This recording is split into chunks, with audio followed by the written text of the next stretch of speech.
Mr. Ranil Wickramasinghe undertook an official working visit to Japan from 3rd to 7 October 2015 on an invitation extended by Honorable Shinzo Abe, Prime Minister of Japan.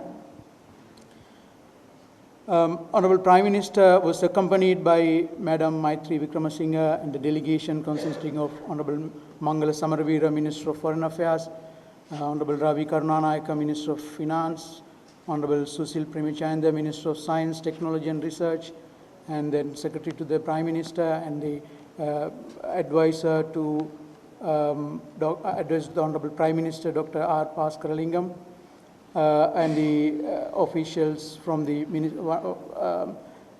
Honorable Prime Minister's office and from the Ministry of Foreign Affairs, and the ambassador designate now, I think, ambassador to Japan. Now he has presented his credentials. Now I think he's an ambassador now. Professor Dhammika Dissanayake and Professor Monte Qasim, Senior Advisor to Honorable Prime Minister, and the mission officials in Tokyo. Honorable Prime Minister, of course, delivered a keynote address at the International Conference on Science and Technology in Society Forum in Kyoto on 4th October 2015. And Honorable Prime Minister also met with, had a series of meetings with dignitaries, with dignitaries in Japan, including Minister, Deputy Prime Minister, Minister of Foreign Affairs, Vice President of the ruling Democratic Party, and Minister of Internal Affairs, Communications, President of JICA, and other dignitaries. And also, Honorable Prime Minister delivered a 30-minute address titled Japan-Sri Lanka Relations Future Direction at the Diet Memorial.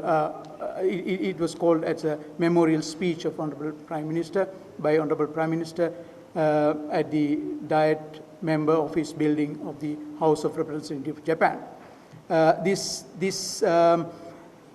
event was chaired by the Honorable Prime Minister of Japan and the Vice President of LDP party, respectively.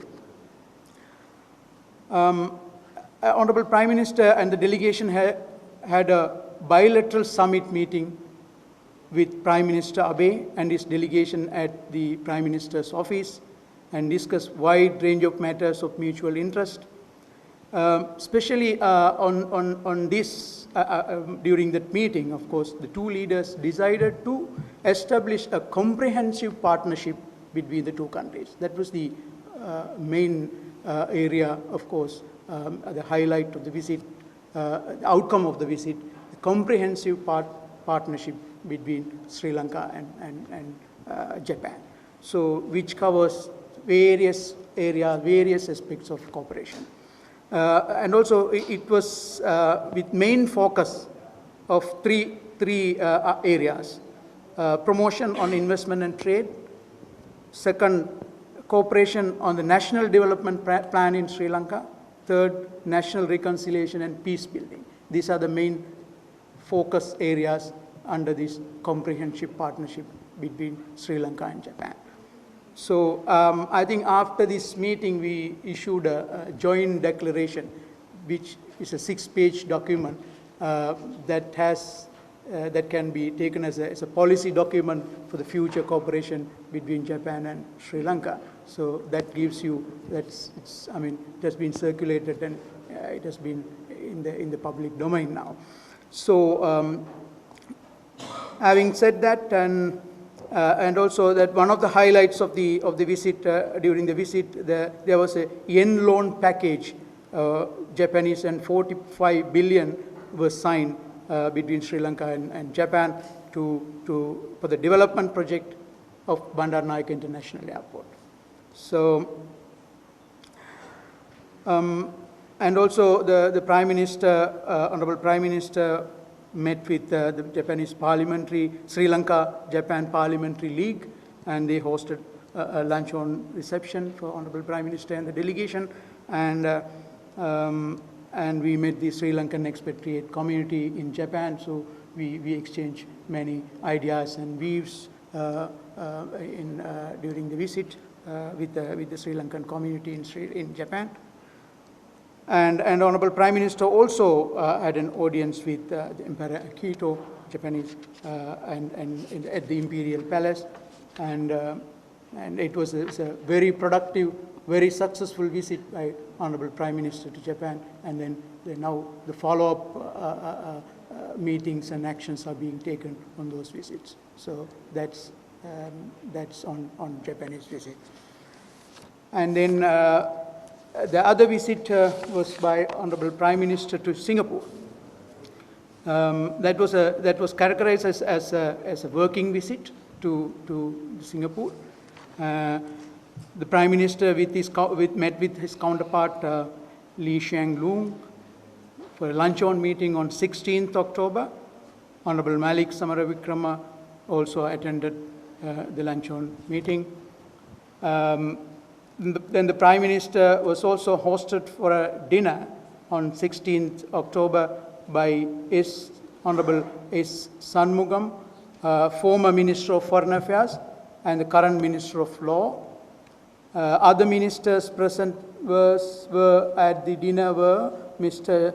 Dharman Shanmugaratnam, Deputy Prime Minister and Coordinating Minister for Economic and Social Policies, Dr. Vivian Balakrishnan, Minister for Foreign Affairs, Mr.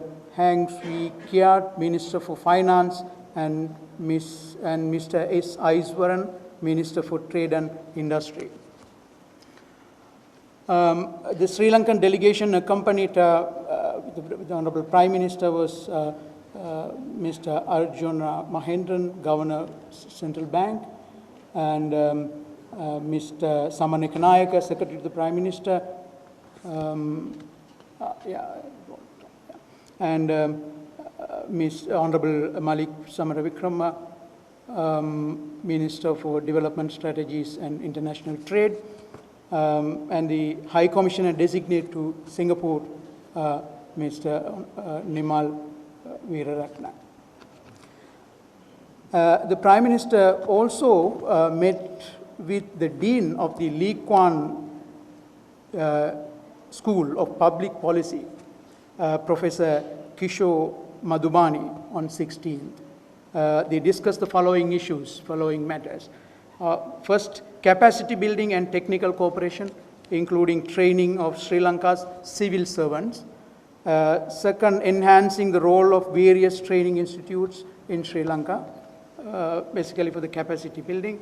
And then there was a tea session with Singapore business hosted by the High Commissioner of Singapore to Sri Lanka on 16th October. At that session, Honorable Prime Minister of Sri Lanka, Honorable Ranil Wickremesinghe, explained the future economic plan of the government of Sri Lanka, including the megapolis plan, restructuring public enterprises along an encouragement to Singaporean investors, especially for joint ventures and PPP, public-private partnership in Sri Lanka. And also the several Singaporean establishments expressed interest to invest in Sri Lanka in diverse areas, example for IT, furniture, etc. So that's about the Honorable Prime Minister's visit to Singapore. So having said that, we can open the floor for the questions, if any. So it's a new lawn. But it was like, anyway, the extension of the airport was done by the Japanese, right?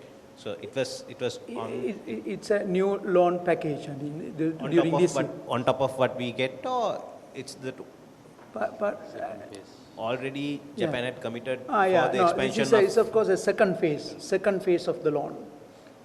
So we have first phase is already in completed, and now this is the second phase of loan. So that we had the exchange of notes during the visit of Honorable Prime Minister.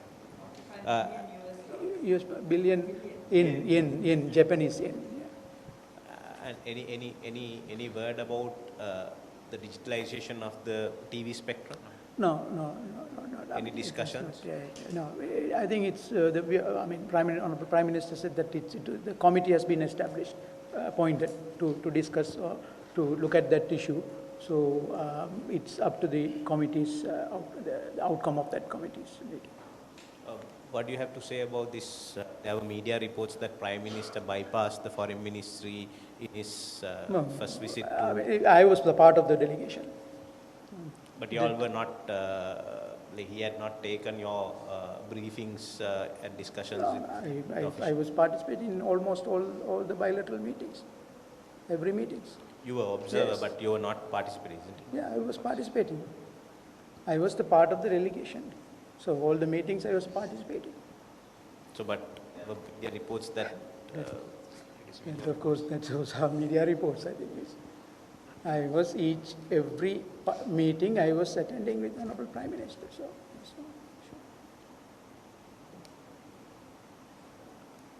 අගමැතිතුමාගේ Japan සංචාරයේදී විවිධ අදහස් පළ වුණා පක්ෂ කණ්ඩායම්වලුත් මේ එතුමා පාර්ලිමේන්තුව ඇමතුවේ නැහැ විශේෂ මන්ත්‍රීන් කණ්ඩායමක් පමණයි ඇමතුවේ කියන එක. පැහැදිලි කරොත් ඇත්තටම එතුමා පාර්ලිමේන්තුවද ඇමතුවේ නැත්නම් විශේෂ කණ්ඩායමක් ඇමතුවේ කියන එක.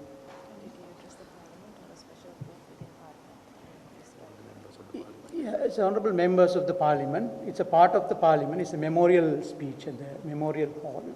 So it's a part of the parliament.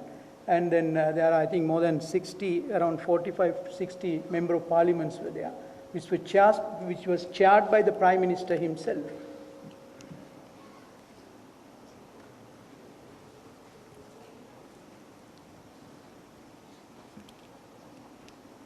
To take up the position as the British